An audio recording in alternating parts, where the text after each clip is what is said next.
Você acredita que existam vampiros? Vampiros no sentido estrito da palavra? Aqueles sugadores de sangue?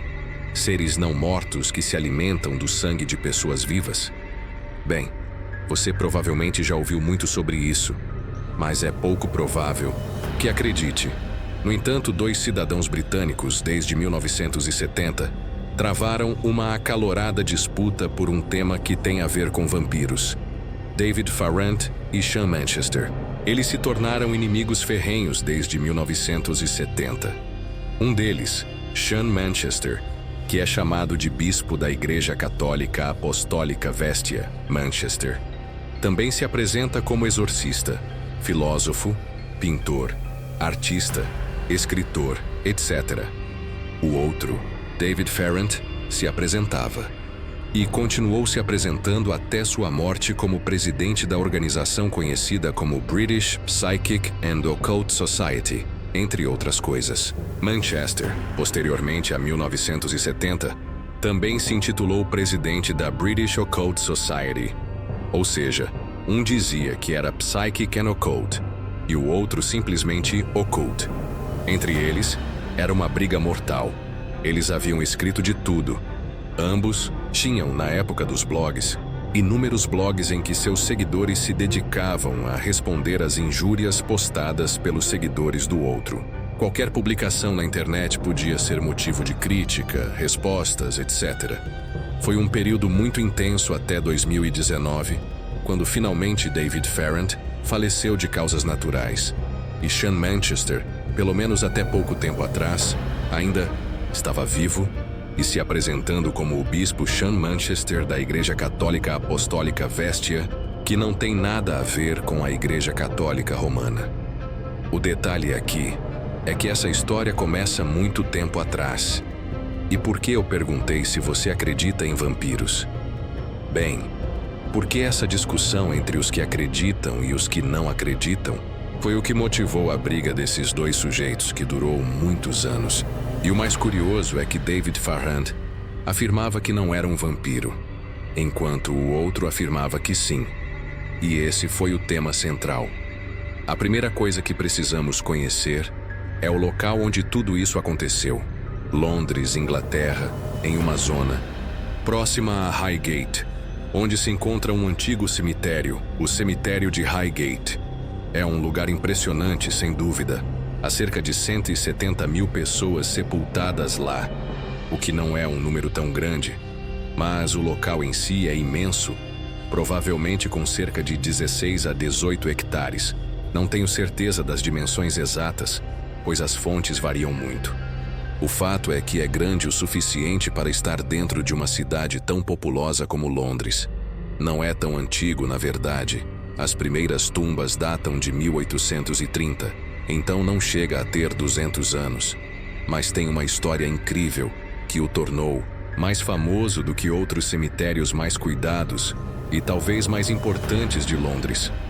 Porque nesse lugar, nos anos 1970, correu o rumor de que habitava um vampiro, o vampiro de Highgate. E precisamos voltar no tempo para entender o que era esse lugar e como tudo começou. Primeiro, esse local foi propriedade de um antigo lord inglês, Lord Ashurst, ou Sir Ashurst. Esse homem que obteve fama como financiador da coroa, presidente do Banco da Inglaterra, prefeito de Londres e detentor de vários outros títulos nobiliárquicos, acumulou uma fortuna impressionante. Com essa fortuna, ele comprou uma propriedade espetacular perto da vila de St. Michael. Terras planas e belas, com um pequeno lago, um lugar verdadeiramente impressionante. Mas isso não é tudo. Ele construiu lá uma residência conhecida como Ashurst Manor, uma mansão antiga, grande, cheia de servos, quartos, corredores e tudo mais para sua família. No entanto, aqui surge o problema. Ashurst trabalhou nisso entre 1693 e 1694. Por volta de 1720, ele havia falecido e deixado a propriedade para seus descendentes, que, como bons filhos ricos, se dedicaram a dilapidar a fortuna. Em pouco tempo, não tinham mais nada. Então, a amável Igreja Anglicana da Inglaterra, decidiu comprar parte da propriedade, a parte mais próxima da Igreja de St. Michael, e a deixou como pastagem. Havia um detalhe curioso.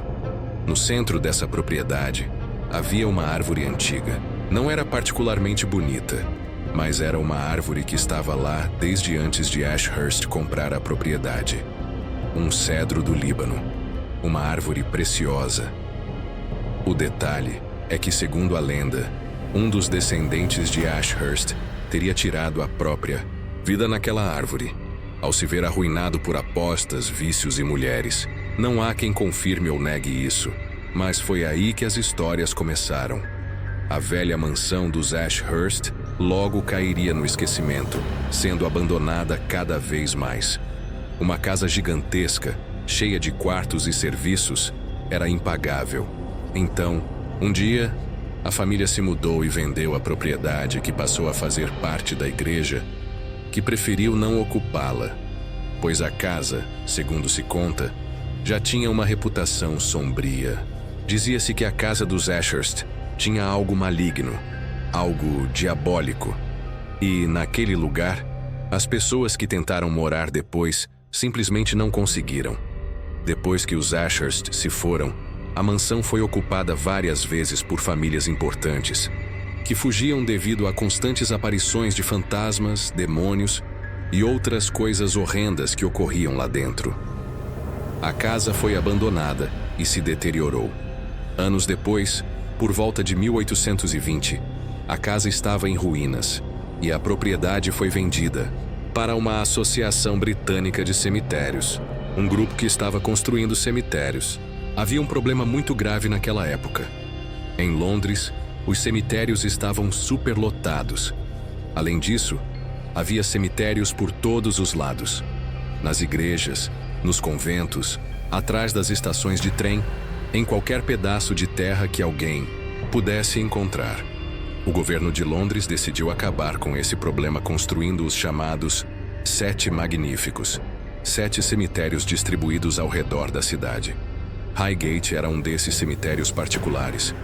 O design do cemitério era espetacular e bonito. A velha árvore, o cedro do Líbano, foi preservada, e ao redor dela foi construído um círculo conhecido como Círculo do Líbano, onde haveria mausoléus. Além disso, havia a Avenida Egípcia, que também tinha mausoléus impressionantes. Havia também as zonas leste e oeste, com mausoléus menores e tumbas normais. Nesse lugar, podiam ser sepultadas pessoas comuns e pessoas importantes. A primeira pessoa a ser sepultada lá, se estou correto, foi uma mulher em 1839.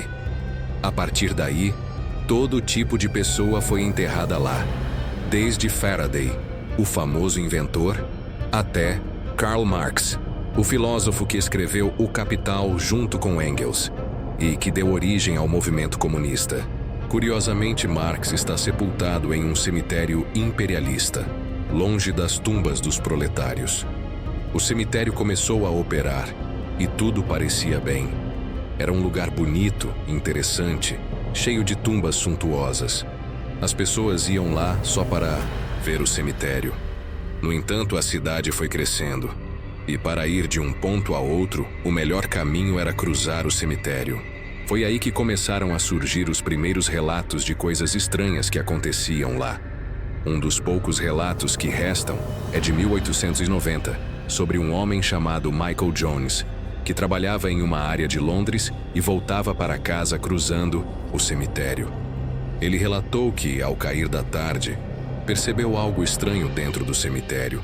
Ao se aproximar, viu uma criatura bebendo o sangue de uma mulher que estava caída no chão. Jones, horrorizado, tentou fugir, mas foi perseguido pela criatura que tinha asas e olhos vermelhos. Ele conseguiu escapar quando um grupo de pessoas apareceu e a criatura fugiu. O corpo da mulher foi encontrado com marcas de mordidas no pescoço. Esse incidente causou muito medo, mas não foi o único. Nos anos seguintes, houve outros relatos de uma criatura estranha no cemitério. Em 1922, um homem foi encontrado inconsciente nas proximidades do cemitério com marcas de mordidas no pescoço e pouca sangue. Ele relatou ter sido atacado por uma criatura alta, com olhos vermelhos, que bebeu seu sangue. Horas depois, uma mulher foi encontrada morta, com marcas semelhantes. Um terceiro homem também foi atacado, mas sobreviveu. As autoridades começaram a patrulhar a área e houve relatos de animais mortos, com marcas de mordidas e sem sangue. Em 1925, surgiram rumores de que as autoridades haviam contratado um caçador de vampiros para lidar com a criatura. O cemitério foi fechado e a vida voltou ao normal, até que, nos anos 1960, os relatos do vampiro ressurgiram. Nos anos 1960, o cemitério estava parcialmente abandonado e grupos satânicos realizavam rituais lá.